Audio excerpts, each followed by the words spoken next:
गुरुर्ब्रह्मा गुरुर्विष्णु गुरुर्देवो महेश्वरः गुरुर्साक्षात् परब्रह्म तस्मै श्री गुरवे நமः. ஸ்ரீயப்பதியான எம்பெருமான் ஸ்ரீ வைகுண்டத்திலேயும் கைலாசத்திலேயும் இருந்து அருள்பாடு சென்றிருக்க அவருடைய அனுகிரகம் நமக்கு யார் மூலமாக கிடைக்கிறது அப்படின்னா குருமார்கள் ஆச்சாரியார்கள் அப்படின்னு சொல்லக்கூடிய குருமார்கள் மூலமாக தான் நமக்கு கிடைக்கிறது. இன்றைக்கி நாம் பார்க்க போகிற இந்த உபன்யாசத்தோடைய தலைப்பு சாதுர்மாசியம் பற்றி. அதாவது இந்த சாதுக்கள் எல்லாருமே அவரவர்கள் ஒவ்வொரு இடத்துக்கு யாத்திரை செய்து கொண்டிருப்பார்கள். எல்லா குருமார்களுமே அவரவர்கள் அந்தந்த மடாதிபதிகள் அந்தந்த இடத்துல இருந்து பிரதானமாக தலைமை காரியாலயம் ஒரு இடத்துல இருந்து அங்கேருந்து வேற ஒரு இடத்துக்கு போய் அங்கே பூஜைகள் புனஸ்காரங்கள் பண்ணுறது, அங்கே பக்த கோடிகளுக்கு அருள்பாலிக்கிறது, இதெல்லாம் பண்ணிட்டு வருது வழக்கம்.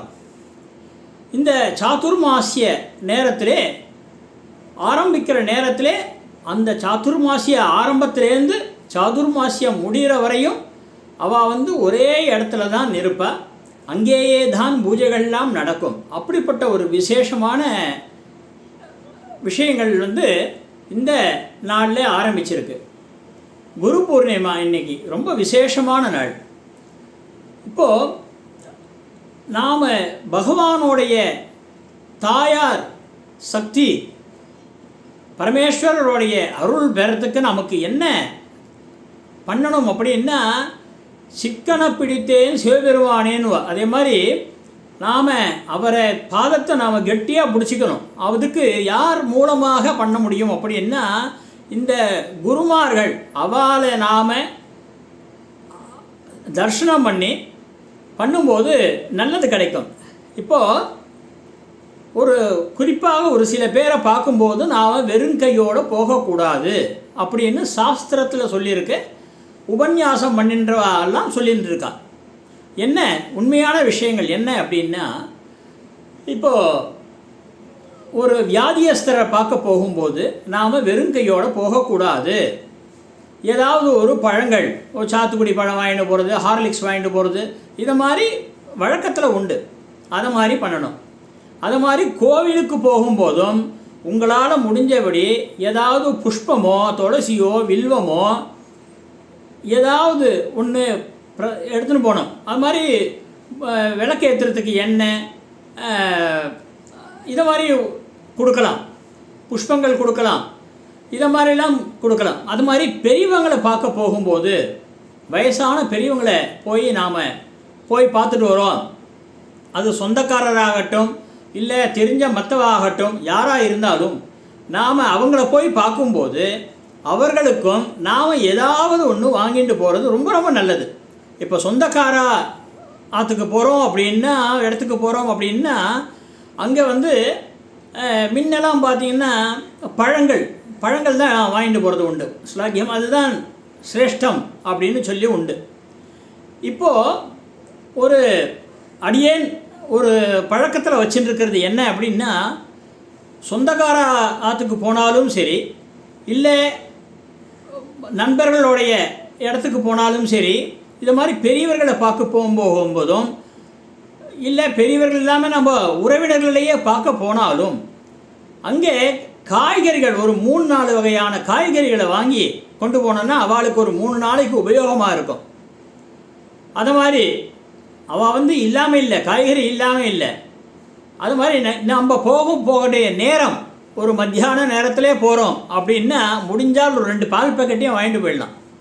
ஆனால் அவள் பால் வச்சுருப்பாளோ இல்லையோ, காப்பி பொடி இருக்கும், டீ பொட்டலம் இருக்கும், அதெல்லாம் இருக்கும். பால் இருக்குமோ இருக்காதோ, அவளுக்கு ஒரு தர்ம சங்கடத்தை கொடுக்கக்கூடாது. வந்திருக்கிற சொந்தக்காரர்களுக்கு ஒன்றுமே கொடுத்து அனுப்ப முடியலையே, 2 கட்ட நேரத்தில் கடைக்கு போகிறதுக்கு ரொம்ப தூரமாக இல்லை, கடை மூடி இருக்கும், அவளுக்கு ஒரு வருத்தம் இருக்கக்கூடாது. அதனால் அடியேன் யாராவது கிரகத்துக்கு போனால் ஒரு 2 பால் பேக்கெட் இந்த மாதிரி நேரத்தில் நடுவில் மத்தியான நேரத்தில் போகிறோம் அப்படின்னா அப்போ பால் பேக்கெட்டாக வாங்கிட்டு போய்டுறது. பால் பேக்கெட்டு, காய்கறிகள், 2 விதமான பழங்கள், இந்த மாதிரி 3த்தையுமே வாங்கிட்டு போய்டுறது. யார் யாருக்கு என்னென்ன பிடிக்குமோ, குழந்தைகள் இருந்தால் பிஸ்கெட்டு, சாக்லேட்டு அதை மாதிரி வாங்கிட்டு போய்டுறது உண்டு. யார் யாருக்கு அந்த குடும்பத்திலேயே குடும்ப உறுப்பினர்கள்லாம் எப்படி இருக்கான்னு பார்த்துட்டு அதுக்கு ஏற்றபடி நாம் செஞ்சுக்கலாம். ஒரு 3 வகையான காய்கறிகள் இல்லைன்னா கூட ஒரு வகையான காய், ஒரு பழங்கள் அதை மாதிரி வாங்கிட்டு கொண்டு போய் கொடுக்கலாம்.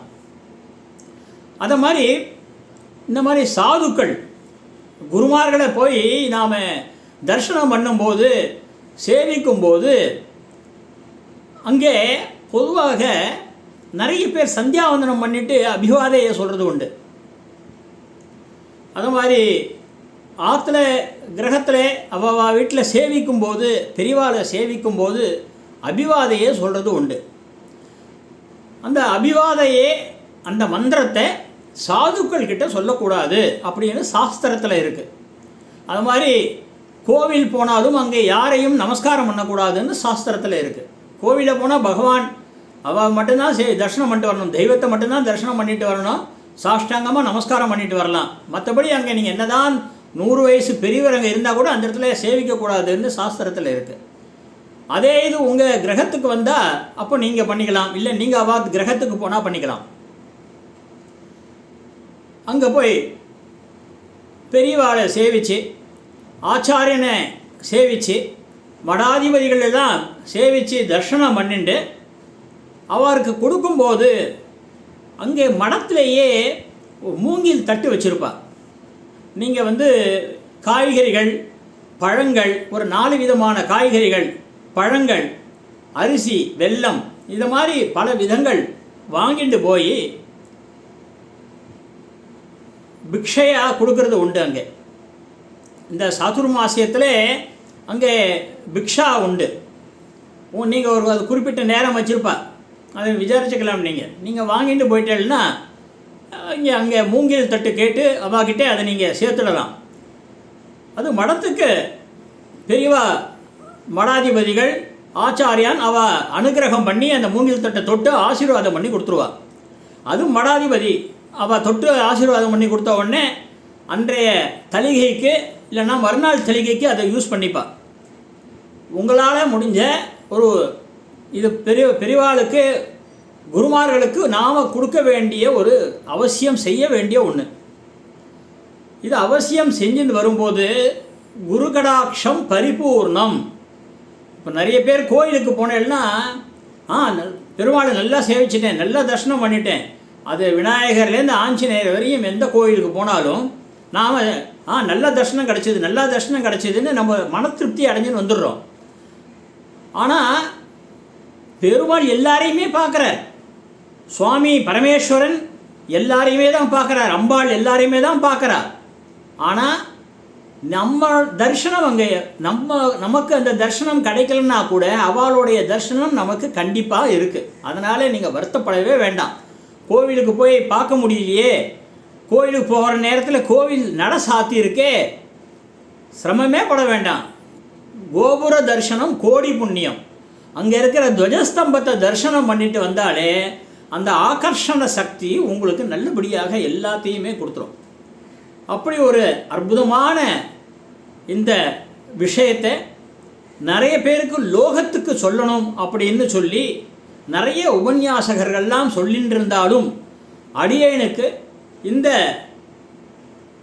கர்க்கடக மாசம்னு சொல்லக்கூடிய இந்த ஆடி மாதத்தில் சொல்லக்கூடிய இந்த உபன்யாசம் அத்தனை பேருக்கும் பலனுள்ளதாக இருக்கும். முடிந்தவரை ஆச்சாரியன், குருமார்கள், மத பீடாதிபதிகள் யாராவது எந்த ஆச்சாரியனாக இருந்தாலும் சரி, நம்மளுடைய சம்பந்தப்பட்ட ஆச்சாரியன்தான் இல்லை, யார் வந்தாலும் சரி, நீங்கள் அந்த இடத்துல பக்கத்தில், உங்கள் இடத்துக்கு பக்கத்தில் எங்கே வந்தாலும் அங்கே போய் சேவிச்சுட்டு நாம் அவளுடைய பரிபூர்ணமான அனுகிரகத்தை நாம் வாங்கிட்டு நம்மளுடைய குடும்பம், உங்களுடைய குடும்பம் எல்லாம் மகா பிரசாதமாக அவளுடைய பிரசாதம் உங்களுக்கு இருக்குன்னு சொல்லிட்டு இந்த உபன்யாசத்தை அடியேன் இன்னைக்கு பூர்த்தி பண்ணிக்கிறேன். ஓம் நமோ நாராயணாய.